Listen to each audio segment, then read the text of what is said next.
এয়া 2টা বজাত আহিলোঁ মই। ল'ৰা স্কুল ছুটি হ'ল যিহেতু ল'ৰা স্কুলৰ পৰা নিবলৈ আহিলোঁ। আহি এয়া ল'ৰা ল'লোঁ আৰু স্কুলৰ পৰা লৈ মেলি এইফালে ঘূৰিছোঁ। ঘূৰা সময়তে এয়া আজি যিহেতু বজাৰ বৃহস্পতিবাৰ সাপ্তাহিক বজাৰ বহে এয়া আমাৰ নিতাই পুখুৰীত। সাপ্তাহিক বজাৰ এয়া মানুহ মানে ষ্টুডেণ্টবিলাক আৰু যোৱা ভিৰ হৈ গৈছে আৰু 3খন 4খন স্কুল যিহেতু একেফালেই যাব লাগে ল'ৰা ছোৱালীবিলাক ষ্টুডেণ্টবিলাক, সেই গতিকে আৰু আজি বজাৰো মানুহৰ ভিৰ হৈ গৈছে। গাড়ী ঘোঁৰা যিহেতু আজিকালি আৰু মানুহৰ যান্ত্ৰিক যুগ, যিহেতু যান্ত্ৰিক আৰু ঘৰে ঘৰে আৰু থাকে, প্ৰায় গাড়ী থাকে আৰু ই ৰিক্সাবিলাক এইবিলাকৰো বহুত জাম হৈ গৈছে। সেই গতিকে আৰু বহুত সময় ৰখিবলগীয়া হ'ল, মানে কি আধা ঘণ্টামানে আৰু ৰখি দিবলগীয়া হ'ল। হৈ মেলি আৰু লাহে ধীৰেহে আৰু গাড়ী ভিৰবিলাক কমিলে, কোনো ইয়াত ট্ৰেফিক মানে নাই।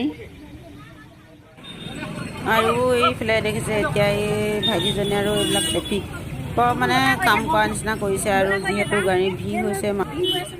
আকৌ এতিয়া সন্ধিয়া আহিলোঁ আৰু আপোনালোকৰ এইফালে দেখিছে মুড়ি, এতিয়া মুড়ি কেইটামানকে বোলো খাওঁ। এইফালে মুড়িৰ লগত খাবৰ কাৰণে এইফালে আদা ল'লোঁ, জলকীয়া ল'লোঁ আৰু এইফালে ধুনীয়াকৈ এতিয়া এইখিনি ধনিয়া পাতো 2 খিলামান দি দিলোঁ, দি মেলি মিঠাতেল অকণমানো দি এতিয়া খাবৰ কাৰণে লৈছোঁ। এয়া ধুনীয়াকৈ এতিয়া এইখিনি সানি মেলি লৈছোঁ আৰু সানি মেলি লৈ খাম। এয়া খাই লৈ এয়া বহুত মজা লাগিছে। ল'ৰাই দেখি আৰু জঁপিয়াই ফুৰিছে, যিহেতু ল'ৰাইও খাব বোলে মোৰ লগতে। এনেকৈ নেখালেহেঁতেন, মোক খোৱা দেখিয়ে মানে তাৰো খাবলৈ ইচ্ছা গ'ল, সেই গতিকে সিও খাইছে। এয়া দেখিছে মানে বহুত মজা। বতৰ ডাৱৰীয়া যিহেতু, সেই গতিকে ভাবিলোঁ আৰু এয়া জ্বলা দি অকণমান মুড়ি 2টা মানে খাওঁ। এয়া নিমখীয়া বস্তু অকণমান জ্বলা দি খাবলৈ বহুত ভাল লাগে।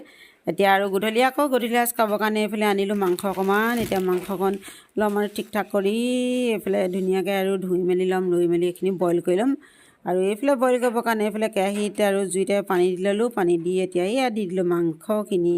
ধুনীয়াকৈ বইল কৰি লোৱাৰ পিছত আৰু বনাম, কিহৰ লগত বনাম দেখাই আছোঁ। এইফালে মাংসখিনি কাঢ়ি থ'লোঁ পানী যাবৰ কাৰণে, আৰু এইফালে আলু কাটি ল'লোঁ, 2টামান আলু সৰু সৰুকৈ কাটি ল'লোঁ। আৰু এইফালে কেৰাহীত তেল দি পিঁয়াজ দি মাংসখিনি দি দিলোঁ। আৰু এইফালে আজি বৰষুণ দিছে, বতৰ বেয়া দেখিছেনে, বহুত বেয়া বৰষুণ দি আছে। আৰু মোৰ এইফালে আজি গধূলি সাঁজৰ ভাত ৰেডি আৰু এইফালে মাংস আলু বনালোঁ, দালি কাঠআলু দি বনালোঁ। আৰু এইফালে ৰঙালাও আলু ভাজি অকণমান দুপৰীয়া আছিলে আৰু ইয়াকে আৰু খাবলৈ ল'লোঁ আৰু ভিডিঅ'টো চোৱাৰ বাবে সকলোকে ধন্যবাদ। আকৌ লগ পাম, গুড নাইট, বাই বাই।